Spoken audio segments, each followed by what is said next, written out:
Again, thank you very much for joining our group here. And yeah, please go ahead. The floor is yours.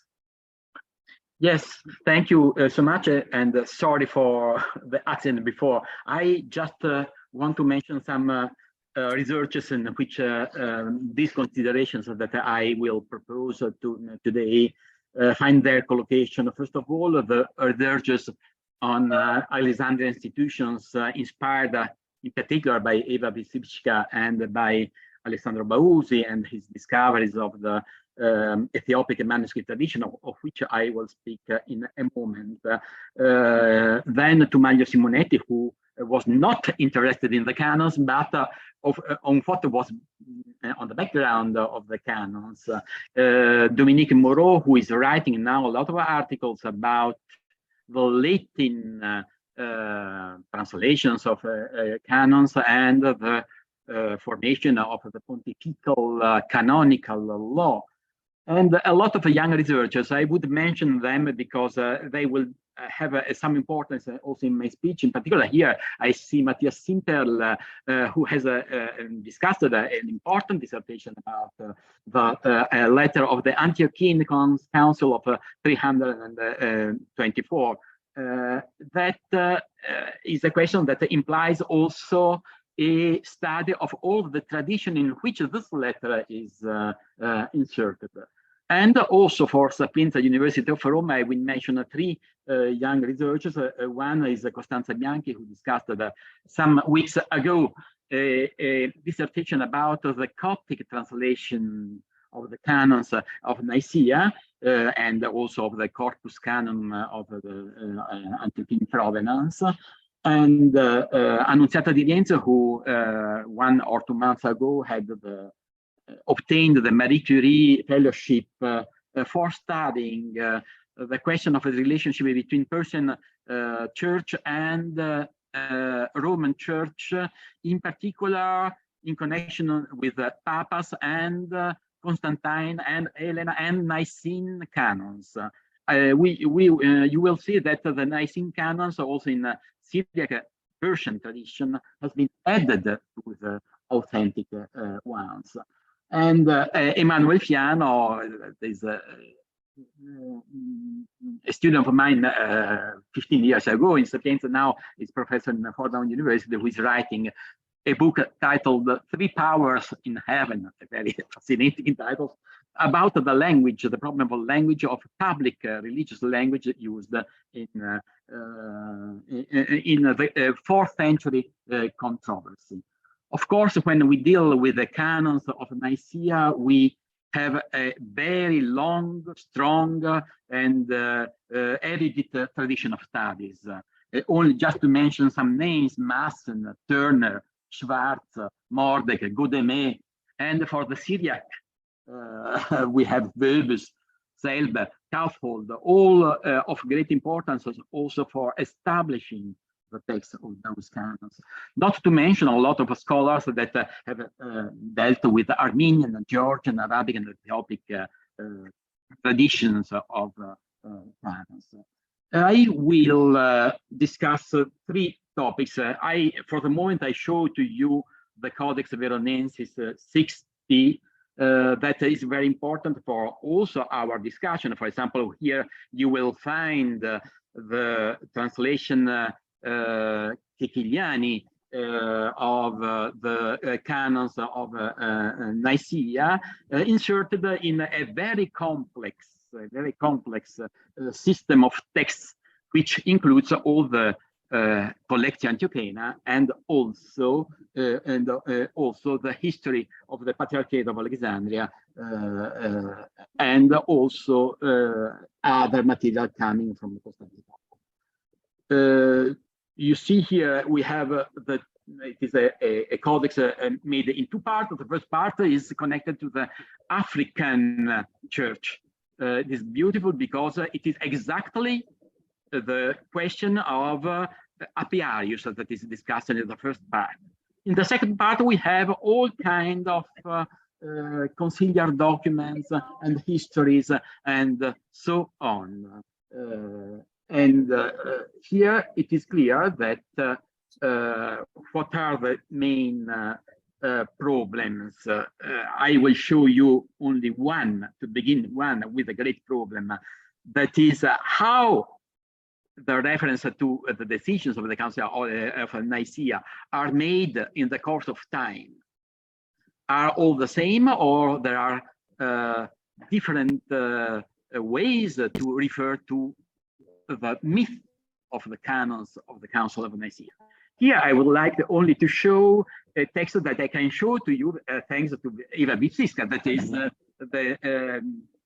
Basil's Canons, the Coptic collection of canons. That is a text that is not still edited. I'm editing this text since a lot of years. And here you find, for example, in the dialogue of Basil with other,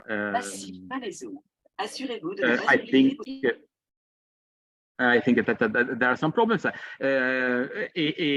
canon that says that the day of the birth of the Holy Logos of the Virgin Mary and the day of Epiphany, after we have gathered in the Synod of Nicaea, a decision was taken, that we should celebrate the liturgy in the evening, although this time of fast, not as if we were gluttons, might not thus happen, megay noito, you see, in the Coptic, but as if you were giving honor to the first. Of course, you don't find this canon, this rule within the canons of Nicaea. And this is typical of a lot of reference you find since the 4th century on about Nicaea. That is not to say that all those references are without connection with Nicaea. There can be a connection. So, what are my problems? First of all, what are the channels of tradition of the Nicene canons? This question can be divided in 3 further sub-questions. How were the Nicene canons transmitted? What is their number? Are there variations in the tradition concerning both the form of the text and the number? How should the variants be interpreted by the historian and the philologist? First question. Second question, what was the relationship of the 20 canons of tradition, as we know them from an old tradition, with the other decisions taken in the context of the Council of Nicaea, according to ancient attestations? That is the problem we were discussing 5 minutes ago. Third question, what impact did the canons have between the 4th and 5th centuries? Were they known enough to be mentioned? Were they reinterpreted? Does the reference to the canons of decision of Nicaea take into account the 20 canons of tradition, or also other rules? Which collections have been added to the 20 original canons? So I will begin with what are the channel of tradition. We should take always into account that when speaking of the 20 canons, whose existence is witnessed by a long tradition, a lot of traditions, we normally use the Greek text as codified in the 6th century by John Scholasticus. This should be clear in our mind, or other later Byzantine compilers. That is not to say that it is a dangerous text, because the text can be established on good basis also with other tradition. But this is our main reference.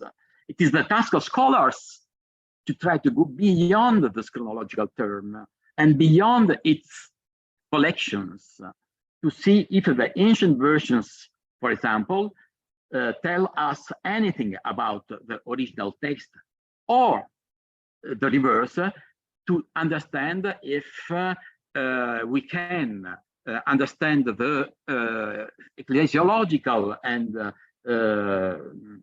situation of the various translations, to understand the culture in which those translations were made, and those variants could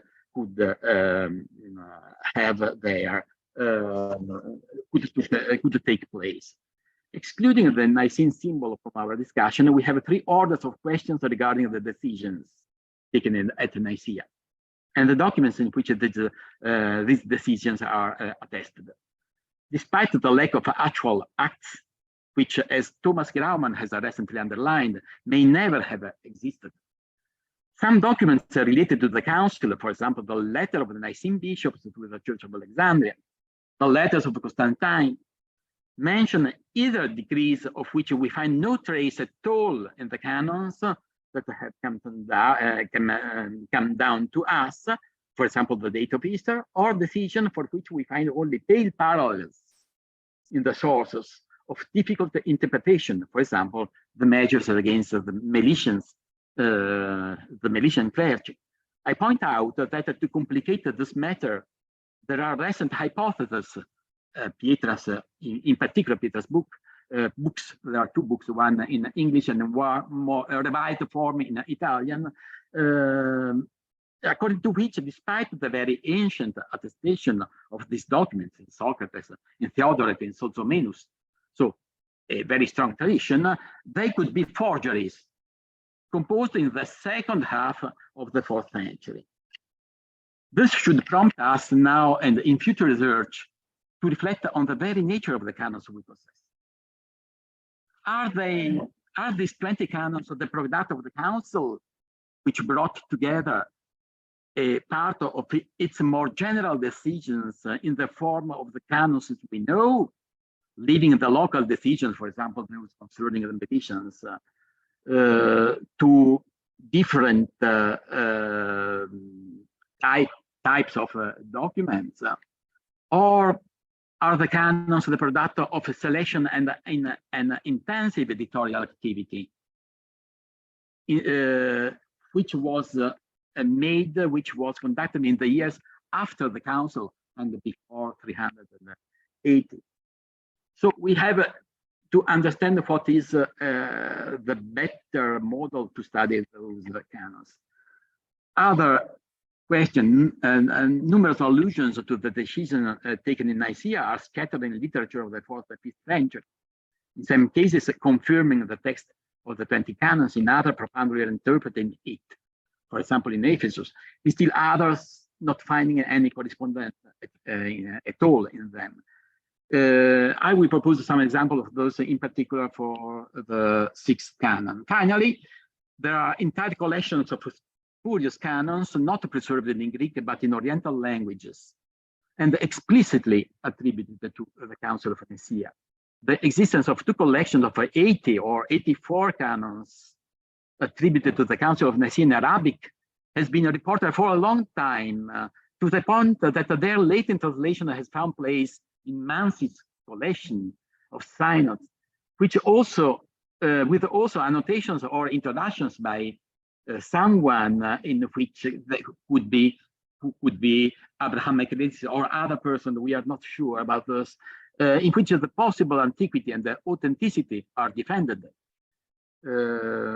Of course, this 84 has been also translated into Ethiopic, and this complicates a lot the question.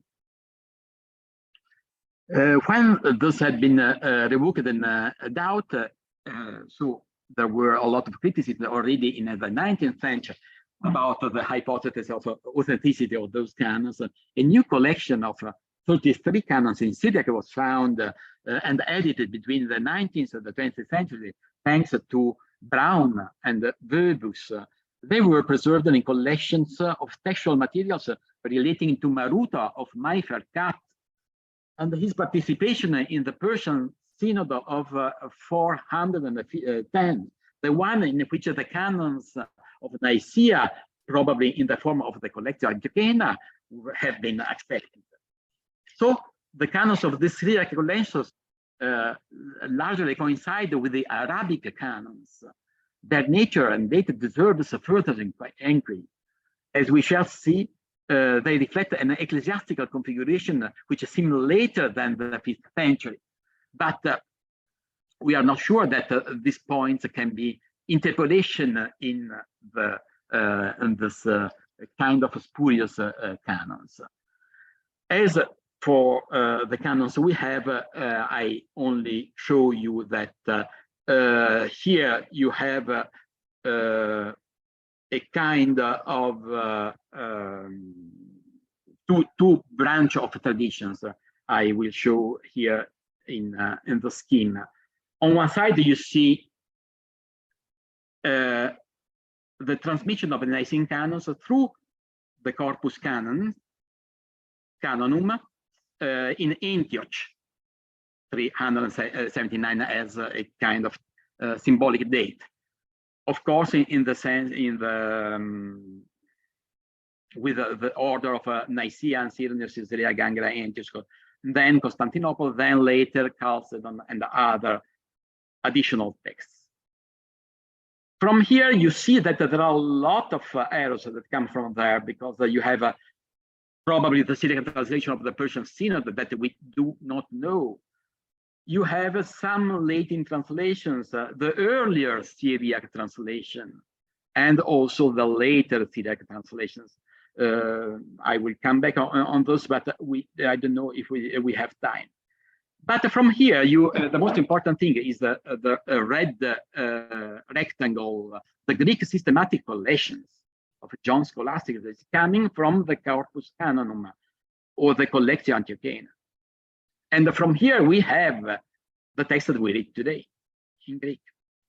But there is a but that, in a sense, poses some limitations to what I'm showing to you. That is, the Greek Corpus Canonum in 379 is something that is more dynamic than the scheme, the plan I show you can show. That is, we have a growth of the Collectio Antiochiana in the course of time. And a Collectio Antiochiana that whose Greek text we do not know, apart from the form it has in the systematic collection. The growth of and the evolution of this Collectio Antiochiana, in a certain sense, is can be checked through the Oriental and Latin translations. So, when I say that the task of the scholar is to overcome the systematic collection of John Scholasticus, yes, we can do this through checking the different translations of the Collectio Antiochiana. But there is a second problem, second great problem you see here. That is, you see that some original Nicene canons are not connected to the Greek Corpus Canon, but to early Latin translations. That, from the philological theory point of view, should be very important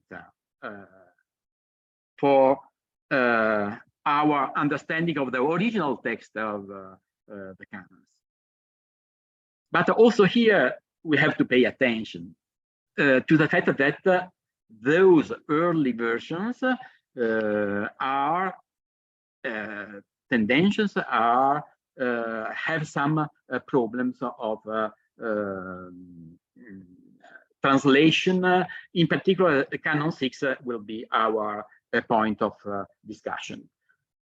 Rufinus Breviatio is another probably independent testimony of the existence of 20 canons very early, that is around 400, 402. We have this Breviatio that has also influenced a lot of later Latin translations.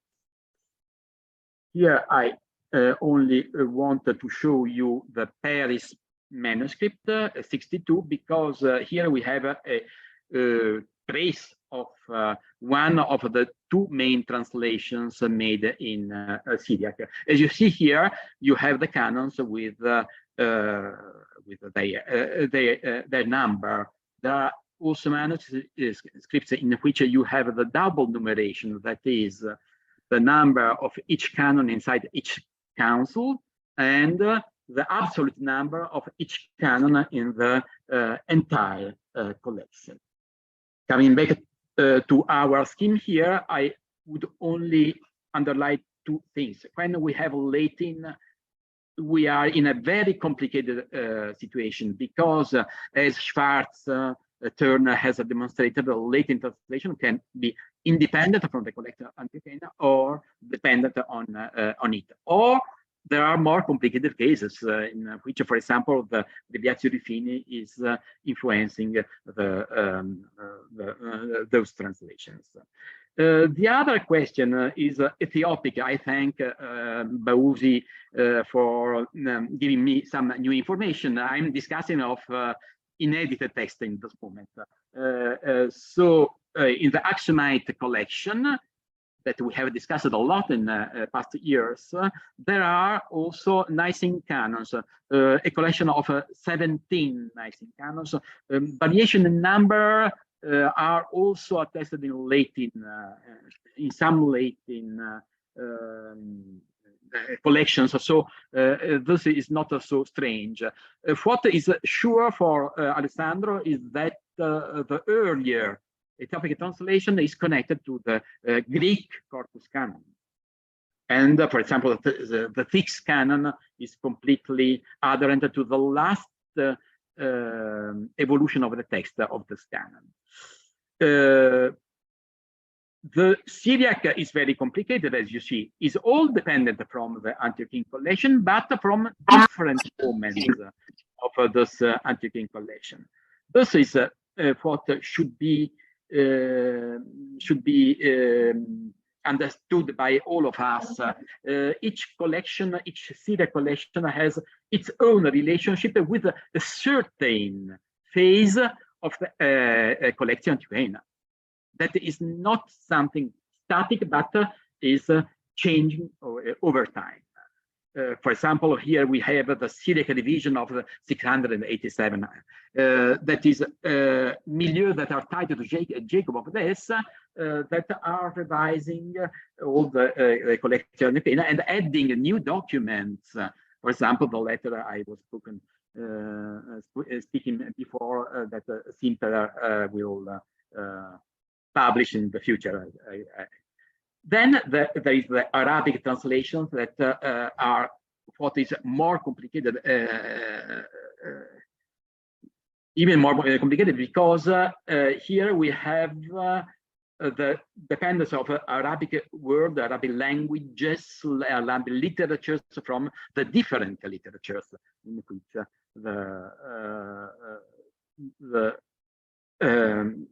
the canons has been translated. I only would like to add here, I see that it is not, it's lacking here, the Coptic translation, because Costanza Bianchi has demonstrated that the two manuscripts that we have, one is not edited and the other has been edited twice, are probably two different translations also here. And one of the two could have a connection to an ancient layer of the Antiochene collection.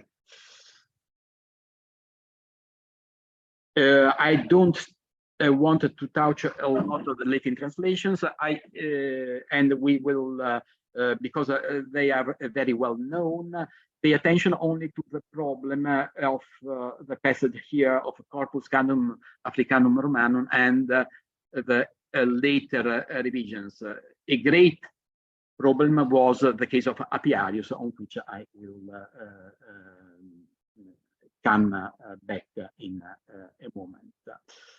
The other characteristic of the Latin translations that are important is their connection with Serdica.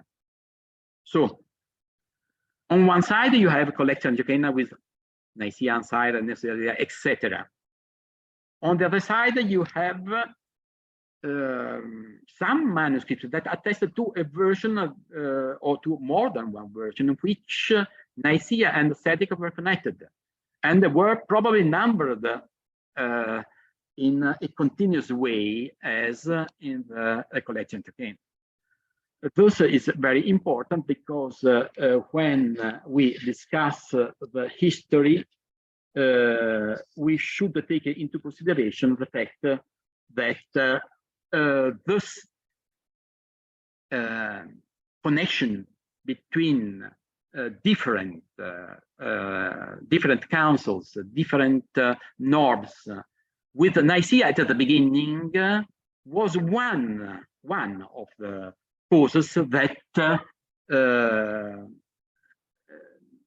made the situation so strange, that is references to Nicaea that are not to the canons, but probably to, for example, canons of Laodicea, canons of Gangra, etc. I found, for example, a few years ago in the Coptic text attributed to the Agathonikus of Tarsus, a reference to Nicaea that was actually a reference to Gangra, and this was easily understandable on the basis of the collection and on the basis of the great fame of Nicaea. The other question is, yes, the problem of what was were there decisions in Nicaea, in the Council of Nicaea, that were not registered in the canons? And here, yes, the question is the authenticity of those documents, in particular the letters of the bishops of Nicaea to Alexandria. There are in the handouts, there is the Canons translations. I would only, we have no much time now, it is late. I would only touch upon a point, that is, there is the question of Easter, of the date of Easter. That is an enormous question. There are a lot of articles that have been written about this. For example, Angelo Di Bernardino, that I meet every week in Agustinianum, is convinced that there is no real, there is a very general concordance, but not a real decision about a day. Surely in Nicaea we have, in a sense, the idea that Rome and Alexandria, above all Alexandria, have the charge of announcing to other churches but the problem is the Melitian question. The Melitian question is very particular because we find a kind of attitude towards the Melitians that seems quite positive. The Melitian, apart of the case of Melitius that is declared in a sense as an inactive bishop, he cannot make orders, he cannot make consecrations and so on, also of presbyteral deacons. On the other side, there are the bishops who were part of the movement, of the Melitian movement, who can maintain the title, the time of bishops, but are not permitted, of course, to do anything until the death of the bishop that is of Alexandrian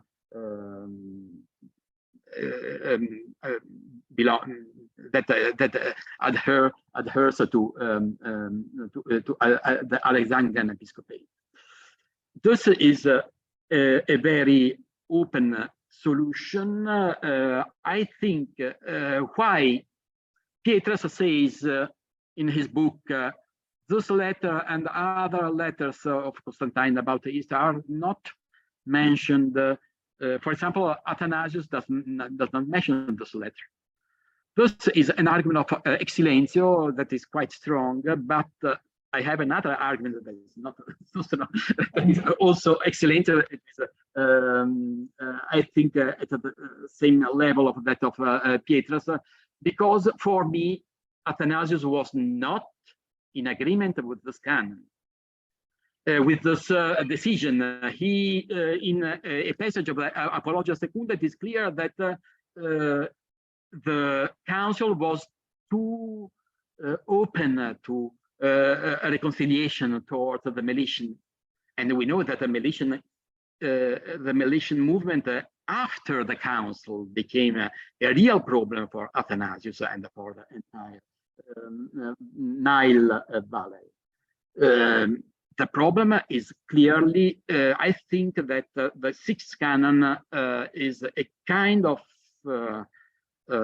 support to Alexandrian Church from this point of view.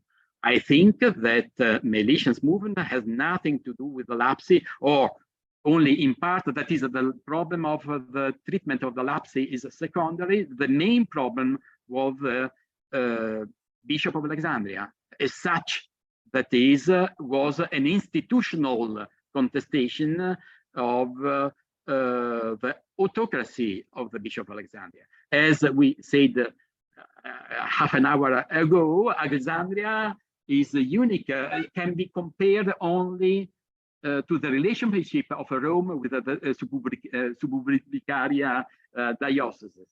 That is, there is no metropolitan bishop that is in the middle between that has an intermediate position between Alexandria and the 70, 80, 90 bishops of the Cora. And I think that in the sixth canon we don't have the Meletian movement quoted, but in a sense the solution that is given is a solution in which the reason is a good reason is given to the Bishop of Alexandria to exercise their power over Libya, over Pentapolis, over the entire Egypt, that is some of provinces of Roman provinces. So here you understand I have a problem here, that is I have a lot of doubts. The decisions of local character were not accepted in the canons, and the canons are a more general system of expressing the positions of the General Council. The question is why it is out. I think that these problems, I cannot give it now an answer to those, but the canons can be interpreted in different ways if we choose one of the two solutions I have proposed before. Third question, and then the conclusions, is the Nicene label given to rules and decisions that are not connected to the Council of Nicaea. The most famous, of course, is that of Pope Zosimus. You know that here we have the Arian connection, that is a presbyter that has been condemned by African bishops and that made an appeal to Rome and was supported by Rome in his appeal on the basis, you will see here, on the basis of Nicene canons. That is, Zosimus was aware of this on the basis of canons that could be accepted by all churches in the Mediterranean Sea. Of course, there were some bishops in Africa that were very expert in African texts and African decisions. So Aurelius, Augustinus, and others demonstrated that there were no Nicene canons in the Ceciliani version that could be reported to the right of the Bishop of Rome to intervene in the African questions, but we should take into consideration that probably the Pope or the popes of Rome, because we have 3 popes that are connected to this difficult question, the Apiarius case, were not poor liars. Probably they had this kind of documents in which Nicaea was at the beginning, and all what was after Nicaea was considered Nicene. You see here what is said by Zosimus. Is beautiful to read. Also in here there is a little mistake by me, but episcopis. So the right of the condemned to make a kind of appeal to Rome, and Rome that can choose between living the question to the African bishop, or coming to make an investigation about this. So I will conclude with the sixth canon. I think at 5 minutes, can I speak? I have still, okay. That is, I think that the sixth canon is interesting because of, yes, its significance, but also for the variations in the transmission. Here, there are enormous questions of ecclesiastical structures that are involved. The formation of the patriarchate is connected in some way to the sixth canon. In fourth canon, I think you agree that in a sense, we have a provincial system, we have the eparchiae that are well established, and there, in those eparchiae, the metropolitan bishop is there and is important. But you see, in the sixth canon is added here just to illustrate important exceptions that will be that have in their nature the future of the church, the future of the pentarchy of the Justinianic era. That is the problem of exception to the metropolitan subdivisions as spoken in the fourth canon. Here it is said that the ancient custom of Egypt, Libya, and Pentapolis shall be maintained, according to which the Bishop of Alexandria has authority over all these places, since a similar custom exists with a reference to the Bishop of Rome. Similarly, in Antioch and the other provinces, the prerogatives of the church are to be preserved. Ta presbeia, so the tais ecclesiais. Pay attention to the second part of the canon. In general, the following principle is evident. If anyone is made bishop without the consent of the metropolitan, this Great Synod determines that such a one shall not be a bishop. If, however, 2 or 3, by reason of personal rivalry, descend from the common waterfall, provided this is reasonable and in accordance with the church canons, the vote of the majority shall prevail. Those, you see that in the second part of the question is the metropolitan. So in the first part, there is the great exception to the metropolitan system. That is Egypt. There are also others, and other that Egypt here, that is the main, that is the center of the attention of the council of the canons, is compared to other similar situations. That is on one side Rome, and on the other side Antioch. This is the logic. But what we read here, ta presbeia, sods dai, tais ecclesias, is the only reading we have in tradition? No. Here is really the great difference. Is Antioch to be tied on what precedes the mention of the city, or is to be connected to what follows? This changes radically the situation of Antioch. I will show you in a moment here, also in the handout for those who had time to print them, the different translations coming from both non-Antiochian collections and Antiochian collections. In the Ceciliani version, that is the version made in Africa at a certain point in time, connected to the original Nicene canons taken by Cecilian, we have propria iura serventur metropolitanis ecclesiis.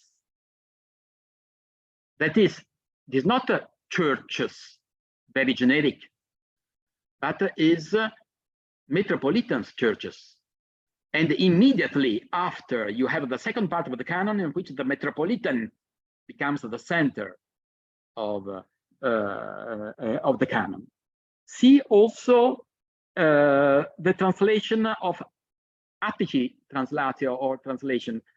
That is important because here we have the translation made in Latin in Constantinople, I think. I'm not sure, but I think by someone who was using the Greek text.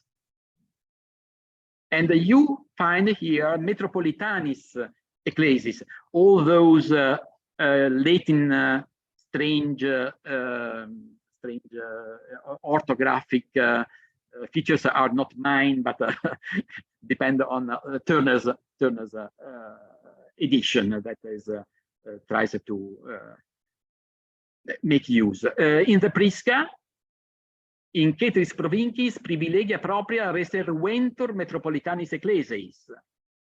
The oldest, dated by Schwarz and returned to the middle of the 4th century, that is attributed to Julian the First.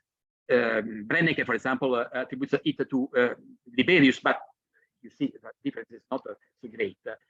It is funny to read at the beginning, Ecclesia Romana semper abuit primatus. Of course, the primatus here is the plural. That is a presentation of the Roman case. This is a version that is not dependent on the Collection Nicaea, but as you see, although it is independent from the Collection Nicaea, surely here we have a strong variation that is made by the translator. No, so the philologists have to judge each, both branches of tradition. But here you find again, in Ceteris Provincis primatus habeant ecclesiae, civitatum ampliorum, that is megalopolis or metropolis. And here in Isidori, that is later, and dependent from a later Collection Nicaea, you don't find the metropolitans. Why it is so important, those metropolitans? Because it is tied to Antioch and the situation of Antioch. You can translate the same canon, putting Antioch with what precedes or with what follows. If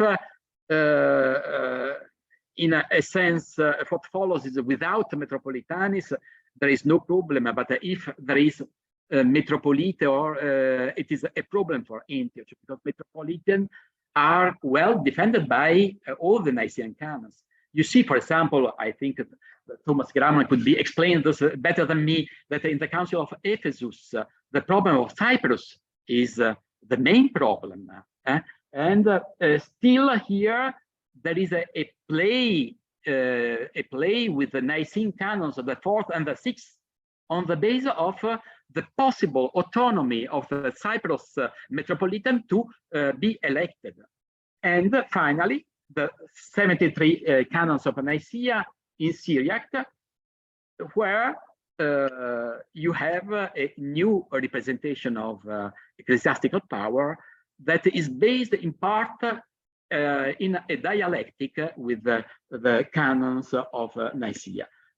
And Persian, Ethiopic, and Cyprus are again mentioned as churches that can have their autonomy, although the respect towards the great cities is underlined.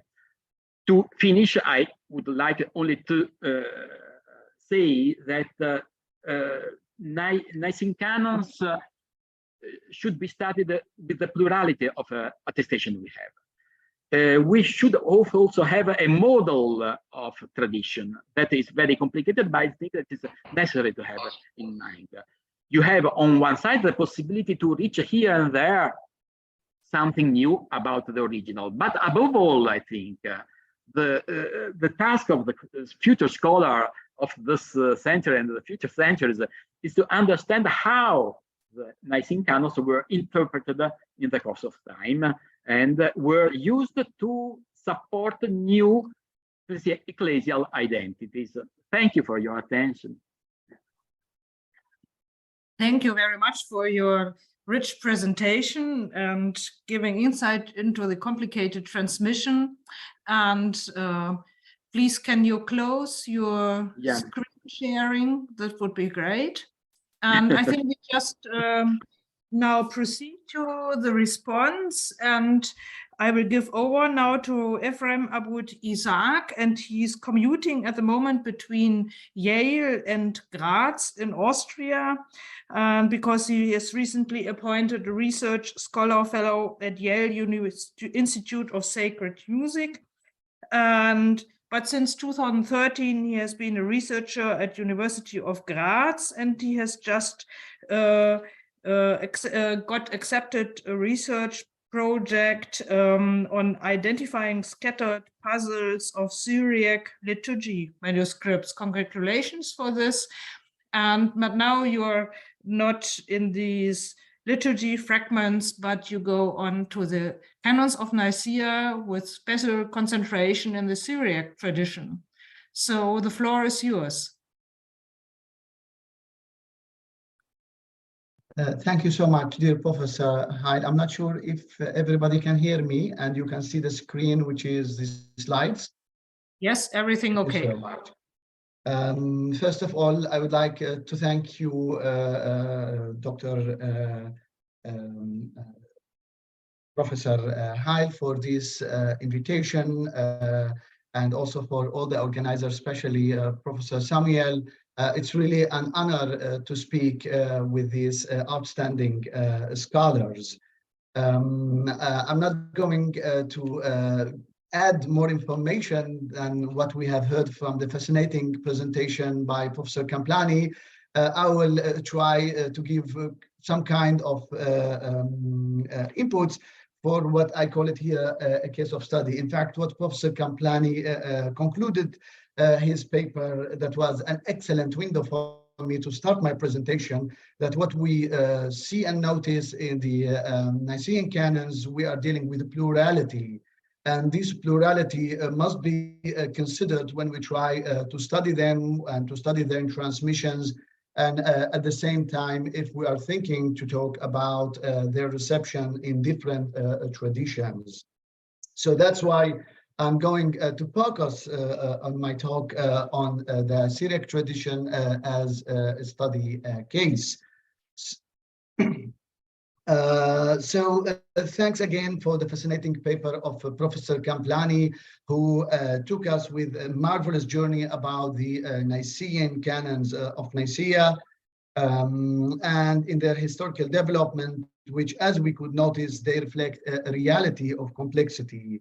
Now I'm supposed to give a response or a kind of a modest commentary on some aspects that can be useful for this seminar. In fact, my personal interest and notes on the Council of Nicaea and its canons was while being privileged to be the editorial collaborator for the 5th volume of their famous series of COGD. This is the abbreviation, which is the conciliar collection for the ecumenical councils and the general councils, which is the project of the renowned foundation of Uscire in Bologna. In the first volume, all of us, we know that the COGD series, the great Italian scholar Alberigo republished the critical edition of the Nicene canons in addition to other ecumenical councils. Then the series continued under the direction of Professor Alberto Melloni, the General Secretary of Uscire. The last COGD volume was published in 2016, dedicated to the synodical heritage of the Eastern Orthodox Byzantine traditions.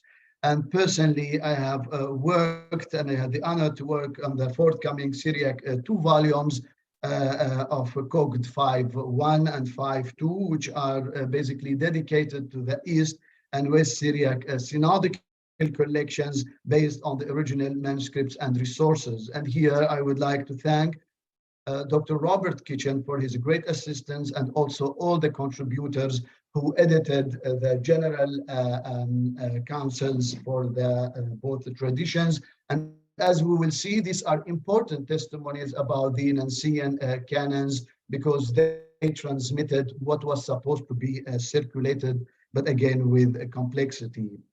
The Syriac volumes of Kocht shall see the light of publication this year.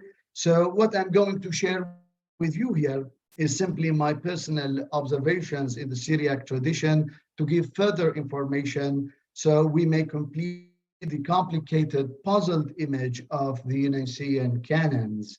I believe that talking here about the Syriac tradition is crucially important, as we heard from Professor Camplani, who excellently presented that some of these canons were either constructed or reconstructed in this tradition, or at least they reflect some unique versions of the Nicene canons in different translations, as he mentioned, the first maybe translation, and then with Jacob of Edessa with the West Syriac tradition, and also those what we find in the East Syriac tradition with later collections of Synodicon Orientale.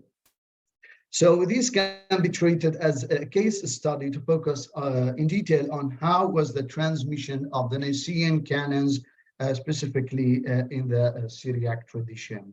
But before we start our sketch, let's keep in mind the following concepts that I try somehow to think in my background while talking about the Nicene canons.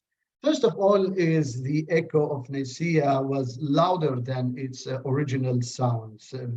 Although we know in science that the echo is usually weaker than the original sound, nevertheless, this was not the case in the First Ecumenical Council of Nicaea 325.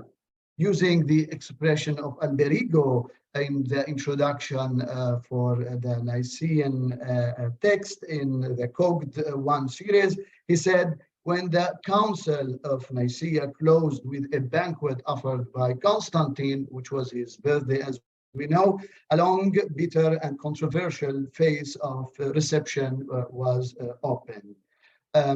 In fact, what we know about the canons of Nicaea is coming from different later sources, such as as we saw now, with the excellent presentations either from the Council of Ephesus or even later with Chalcedon in 451. So also the Nicene Councils was used in polemical debates, as we know, by the later patristics tradition and writings such as by Athanasius, and also with the later Alexandrian line. And even in the 5th, 6th century, we find some of the key church leaders, such as Severus of Antioch, who would use even the Nicene canons in his letters, especially regarding the prohibition of rebaptizing those who were thought to be heretics in the eyes of the community. So instrumentalizing the canons of Nicaea, especially in the later reception and in the transmission, this also should be kept in mind. And the second point that I treated as a concept is the strong relationship between Eastern liturgy and canons.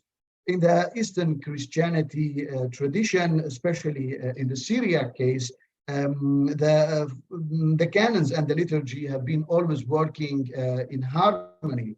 Therefore, it's almost difficult to interpret the church canons, especially the Nicene Creed and the canons, without looking at the liturgical literature in the tradition.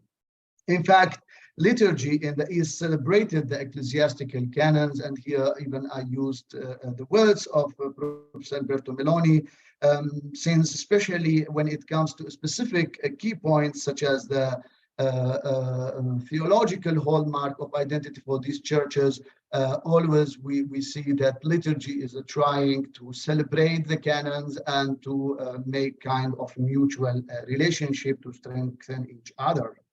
For example, in the first day of the year in the Syriac tradition, in the West Syriac tradition, there are prayers assigned to commemorate the church fathers, especially those who are the Cappadocians, and even the other important theologians such as Cyril of Alexandria, and of course, Severus of Antioch. and also to anathematize the heretics, especially Arians and Nestorians. Actually, the common argument about the anathemas on the heretics in general is somehow based on Arius' character as a model of the heretics. Therefore, it is crucially important to understand the canonical framework for these ecumenical Council of Nicaea, to understand also the functionality of the liturgy as somehow as a mirror or an amplifier for Nicaea and post-Nicene canons, as we heard today. It's not only in the Syriac tradition, also in the Armenian tradition, we find a spiritual feast day for the celebration of the reception of Nicaea in the Armenian church. And this is reflecting the root of the Armenian canon law and the liturgy, how they work together. So the Council of Nicaea is celebrated in the Armenian tradition on a Saturday in September, usually 3 or 4 weeks after the Assumption of the Virgin Mary, or the Saturday after the remembrance of the discovery of the girdle of the Virgin Mary. The third concept that I would like to share with you is what I call the 3 R's. It might be helpful to understand the relationship between Nicene canons in the later synodical acts for the East and West Syriac traditions, while remembering perhaps these suggested words that I call them the 3 R's. First is the reconstruction. Since we know in many of the Syriac chronicles, especially in the Chronicle of Michael the Great, from of course from the medieval time, but he used many materials from his Patriarchate archive, or the Beth Arche, or the House of the Archives, which supposed to be containing also the collection or the volume, the Fanchitho, for all the canonical collection, and we can assume that a part of them, they were the Nicene canons. Of course, that Michael the Great's chronicle used previous chronicles such as Jacob of Edessa, who fundamentally played important role in translating several of these canons. So it could be also kind of reconstruction or instrumentalizing of what was supposed to be transmitted in their contemporary times for the canons. And these could lead for the collection and the concept of the Synodicon, either in the East Syriac tradition with the Synodicon Orientale, or with the West Syriac tradition known as the West Syriac Synodicon. So the collection for these documents, that they were necessary either to go back to them as a reference in the Patriarchate libraries, were so essential perhaps for sometimes reconstruction and confusion for the canons, either they come from Nicaea or the other Antiochian collection as we have today. These could lead also to the construction for the later development in the 12th, 13th century with the books of Nomocanon, either in the East Syriac with Bar Bricha, or with the West Syriac with Bar Abroio, Bar Hebreos. And perhaps it could be healthy, while thinking of reconstructing or rethinking of critical edition nowadays, is to go back and use these sources, of course, with carefulness. The second R is the repetition. We find sometimes an extraordinary pattern that how some of these Nicene canons are repeated even in the later synodical acts for both Syriac tradition. And I can give here an example, which is the necessity to meet, for example, twice a year. And you find this is always repeated and very common in the synodical acts, which might suggest also that this never happened. So there was always a will, a wish to meet, but it was always complicated. The second also repetition that we find in these synodical acts is also the moral and ethical question for the sexual misconduct. That's why that not to allow a woman other than a mother and a sister to stay in the house of the bishops and other clerics. So this can mean also that it was always happening and it never stopped, and also to use the Nicene Canons was an important instrument for such kind of repetition and sometimes reminding the community about the importance of these canons. And it's very interesting also, even we see with the recent synodical meetings for the Assyrian Church of the East or for the Syrian Orthodox for their meetings in the 20th century, we notice also they always try to hear the echo of Nicaea. The third thing, with the third R, is the recognition that at the end that these Nicene canons became the authoritative canons and texts, and that's why sometimes we find them that as a starting point for any discussion. And that's my reflection here, that's also that it's used for the ecumenical dialogue. So always we have this tendency back to Nicaea and without even questioning the complexity of their structure. Let's now talk about some kind of questions about how it is complicated to think about the transmission of these Nicene canons. Although the meeting itself was intended only to solve contemporary problems as its times, however, as we know, Nicaea became the most authoritative synod or council in the history of Christianity. In fact, we don't have direct evidence about the Acts of Nicaea, but what we know it is from the echo of Ephesus and Chalcedon. Nicaea then became the founding stone for the church and its symbolic icon, especially with its assumed number of 318. And as we know, it's not an accurate number because we have different sources reporting with 200, 200 something until it was somehow fixed symbolically or liturgically as the number of 318 in connection with the Bible. So somehow is to portray as a new Pentecostal icon for the church while entering the world of politics and administrative legalization. Therefore, the first ecumenical council was played in the later ecclesiastical conflicts, such as in the conflict against Nestorius as being the new Arius. So the Council of Ephesus and Chalcedon were not regarded, according to the debates of the church leaders, not really regarded as a new councils, but simply as continuation for the old conflict of Arius in Nicaea 325. This, even with the conflict in the aftermath of Chalcedon between those who accepted it as Diophysite and those who rejected it, Monophysite or Miaphysite, the memory of Nicaea was used to defend the position of each side.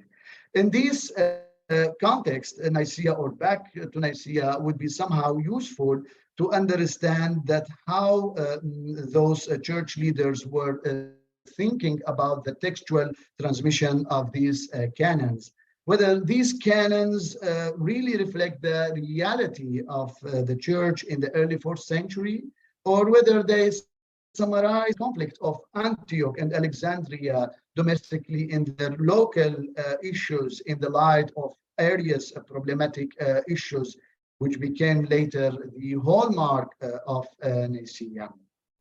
Other questions that could, yes. Dear Ephrem, could you please a bit hurry up that we still have some time for discussion?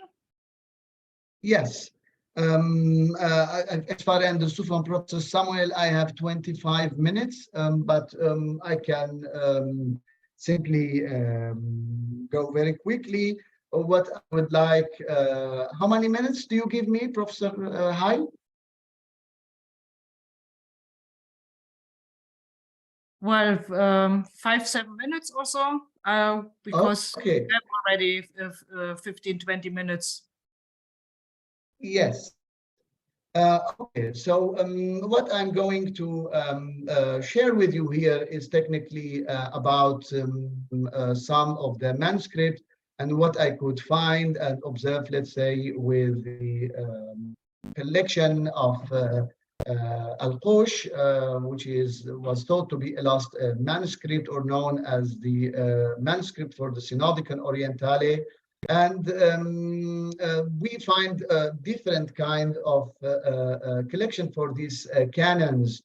We have at the first part, we have somehow supposed to be the translations, but not only that, even with the Synodicon Orientale, such as with the Synod of Seleucia, Ctesiphon in 410, we have the reception of it by Marutha, and also later on we can find the addition of the other synods, such as Gangara or Ansaira, that in 420 with the synods of Maria Blaha.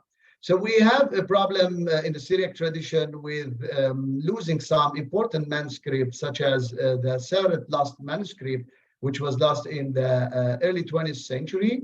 Then for the West Syriac tradition, we have the manuscript of Damascus 811. Again, it was lost, but luckily I could identify a microfilm that could reveal the text.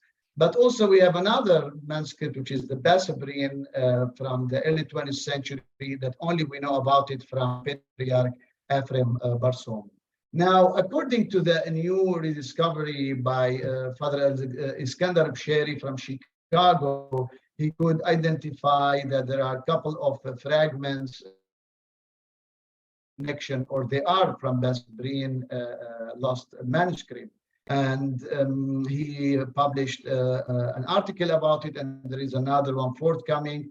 And there is the other fragment that is very necessary to include from the Hermitage Museum, thanks to Dr. Natalia Similova, and also for her article, and also for Anton Petrola, that they could make the catalog. So we could find that there is a kind of paleographic similarities, dimensions similar, and also some other dating similarities. And then we have the important manuscript published excellently by Professor Kaufold, Mardin 309, 310, which is supposed to be translated, or at least in connection with Jacob of Edessa, as Jacques Tannous had argued, also in connection with the old Kenishrin line while translating many texts. And then, as mentioned, Professor Camplani, the Paris 62, and of course we have further copies. Since I don't have really much time, let's somehow entertain ourselves after this long discussion, going through the slides quickly. This is from the Al-Qosh manuscript, which I'm thankful to Abbot Samuel from the Rabban Hormuz community in Al-Qosh that I could relocate it. So now the digital images are present in the Foundation in Bologna. Just to give you an idea for what I had done, once I got the images, I started to identify it. As we see here in the first images from the manuscript, that we find the canons of Nicaea. And again, this is so important, especially when we try to link it with the Nicene creed of faith, and they are really in connection.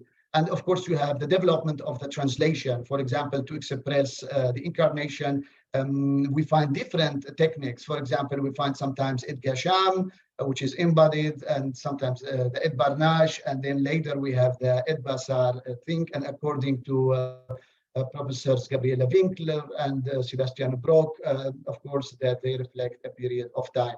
Also, the Ousia, sometimes Ousia is expressed as Ithutho. Sometimes the Ousia could be expressed as Kiono, which is more interesting, and sometimes only as Ousia. So this is from the first part from the manuscript, and definitely must be invested while talking about the new political edition that I'm personally working on. And then we have the Damascus 811, the last one. Luckily, we have the images of it, and this is the Canons of Nicaea from there. Why I'm showing you this, you can see in the arrow how the Constantinople reception is important to be covered in the annotation of the manuscripts, and also Ansaira following it as the whole collection. This is from the fragments on Chicago fragment in the Hermitage Museum. You can see the paleographies like the Fespufo, some similar paleography between the two fragments, and these can assume somehow that they might belong either to the same codex or perhaps the same scribe at least. And this is from the manuscript 309, 310 of Mardin, where we find, as you see here, even the Greek notes, and this is from what Professor Camplani showed us from Paris 62. What I wanted to say that always we find the transmission canons in the late text of the Synodicon Orientalis, so definitely these should be traced, and you can see the development of they received it. Just one final point, that the problems that the canons of Nicaea that they are dealing are not really their interest under the Persians. And definitely their reception, especially in the Church of the East, was for diplomatic reason, was to make sure when Marutha came that they have to agree what the Church in the Roman Empire had to do, although they were not connected to them. So it was done on a diplomatic reason, simply to let them sign, and especially instrumentally the primacy or making the hierarchical connection as a metropolitan and the other bishops belonging to him. So we have to keep this in mind, that the canons were done, transmitted in a way for a certain kind of agenda. And here I stop so we can give that time for discussion and questions. Thank you. Yeah, thank you very much for these fresh and rich insights into the problems of the transmission and related problems to the complicated rewriting and interpretation of what Nicaea actually mean with respect to the canons. So, Alberto Camplani, do you want to give a response here to add some remarks? Yes, I think that Ephrem Aboud Ishac has in his hands one of the most important manuscripts in the history of the Syriac Church. So I think that one question could be, in your edition of the Synodicon Orientalis, did you find a lot of variant readings in the manuscript in relationship to Chabaud's edition? Second question, in the manuscript containing the Synodicon Orientalis, are preserved also other texts, for example, spurious texts like the correspondence of Papa with Helena and etc. If you can give something about the contents and above all the philological value of this manuscript, should be wonderful for us. Well, thank you, Professor. I mean, of course, you are a reference, an important reference for this issue. So what I try to give is simply a modest answer. First of all, practically speaking, if Chabaud edition or the Synodicon Orientalis is much different, of course, as you know, Chabaud edition is based on the manuscript from Paris, which was copied according to Alqosh manuscript and the Sert manuscript, the one which was lost. Now, according to his discussion with the Professor Hubert Campold, he would think that even the Seret manuscript, last one, is perhaps transmitting more authoritative text from perhaps original translation than the one of the Alqosh. So answering shortly your question, since Chabaud had used the Paris and he had used also the Borgia 82, just to be very short, not too many variants, but some of them that they were kind of crucially different. So I don't know if I can give a percentage, but let's say it's less than 3% of variance. But in general, and that's what I recommend when I'm asked many times by people and the scholars, Those who would like to study the context, the Chabot edition really is transmitting a very good reading based on these two manuscripts. But still, it's worth doing for the new edition to have a kind of diplomatic edition for the Al-Ghosh. So that's, I think, answering the first question. The second one, it's exactly what you said, because the Al-Ghosh manuscript is not only the Synodicon Orientale, as I mentioned in the slide, that there are, let's say, three major parts, and even the Synodicon Orientale is only one part of it, but it's the whole collections. And as I mentioned, that the patriarchs, they needed a reference book or documents, which is the collection, and I think that's the idea behind compiling this Fenkito or this codex of the documents. So it's really worth trying. For the edition now, the forthcoming edition, we didn't really include it, but personally, while working, I was making sure to make notes from the other versions of the canons of Nicaea. So we have at the first part, we have definitely, as you mentioned, the correspondence, the letters of Constantine, and as you mentioned, the other letters to Helen, and it's very, very rich. And the canons over there, somehow they are not really the same as we see them in Seleucia Ctesiphon with the Synod of Mar Isaac. So for me, it's always interesting how those who were using this kind of collection, patriarchs or their scribes or their author secretaries, how they didn't make the comparison. So it would be more useful actually to compare the different versions of the Nicene canons inside the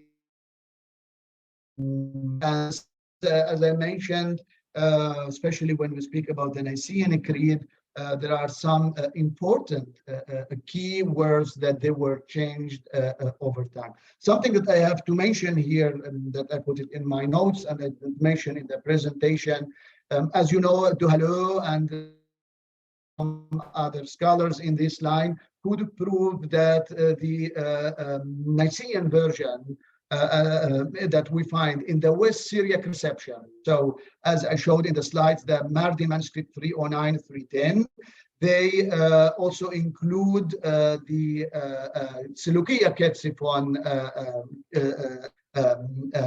canons, which includes, of course, the Nicene. Now, the thing is, they transmit this West Syriac reception, which is in the West Syriac circles. It's transmitting an earlier layer from what we find in the Synodicon Orientale. So apparently, and as you know, that we have different levels of translating, and it's so interesting in the ongoing tradition, they made the changes while, let's say, an earlier version is kept in the West Syriac version.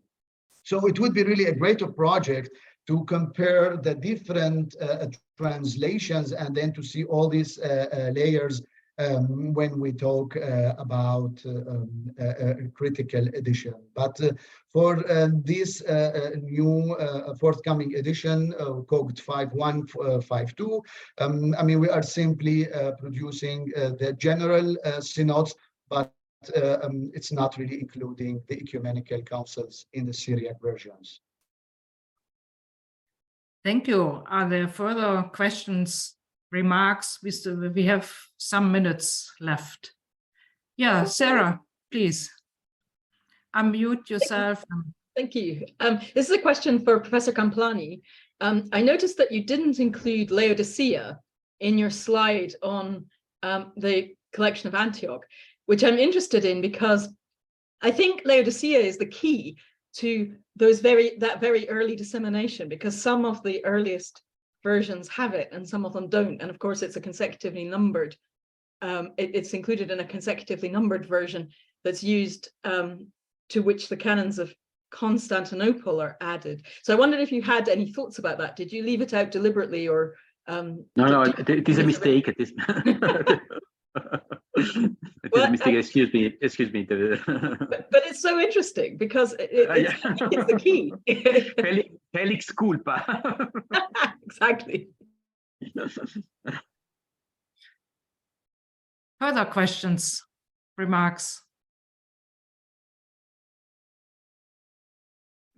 only one remark. Another thing I forgot is that in the two Coptic versions that you find in my handout, one is reflecting the normal Antiochian,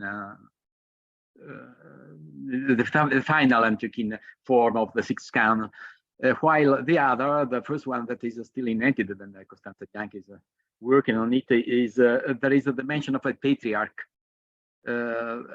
church and patriarch. That is a way for me to write something as in Latin metropolitas or something of this kind.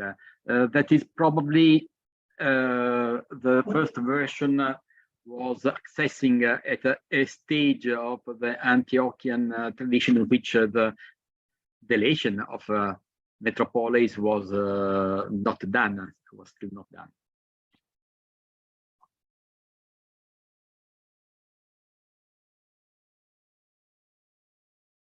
Yeah, may I ask a question also to you, Alberto Camplani? So in your overview, the African corpus is something like the strange label in between, or it's mixed with several from the early Latin tradition and then from the Greek canon or corpus canorum. Yes, yeah. So because of course a little plague cannot reflect the complexity of reality, but really the question of the African corpus is a very complicated one on which there are a lot of bibliography. And what is difficult in this kind of studies is to have a dynamic idea of models. So African corpus is something that is very general. But we have also an evolution of African translations. So the earlier translations are not influenced by the collective Antiquarian, but of the later one, yes. So, and there are points of connection and contaminations. So I think that, for example, there is a beautiful discussion by Schwarz, Turner, about the corpus Romanum Africanum and the collocation in which this kind of strange corpus in which the two contradictory canon traditions were put together. This is interesting. And where such a strange connection could be tolerated and promoted. And Schwarz was in favor of Africa, Turner of in Rome. There were both changes their mind in the course of time. Pietri, for example, is very interesting. Tried to see in this contradictory juxtaposition an intentional attempt to put together two traditions. I see that also Matthias could say something about this if he wants, because I think that he has very intelligent ideas about this. Well, I could just write.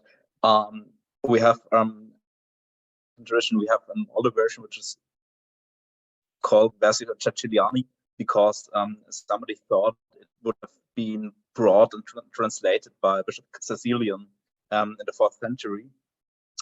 It's in fact it's some kind of translated very early in the 5th century, but it depends from Breviatio Ruffini. And this text is used in the councils concerning Apiarius. And then we have a second version of this text, which is influenced by the Greek canons from the collection Sarah Powers also spoke about to us. And that's quite the relationship between these two is quite a complex matter. But I think it's really some kind of Antioch intervention, not to Africa but to Rome, and they did a correction of the African version, and this correction. So it's not only an African tradition, an African-Roman tradition, in my opinion, but well, it's a complex matter, as you said, Alberto. Thank you for your comments. It was a bit interrupted with the transmission, but well, thank you, everybody. The time is running out now. We are arriving 6 o'clock, at least here in Vienna, where I'm sitting at the moment. Samuel, do you want to say some final comments, words? Oh, yes. Well, thank you very much for joining us. Our next session will be the 3rd of November. And well, here we have David Hunter, Caroline Humphers, and Mante Osterman, who will speak next time. Then thank you so much and see you in November.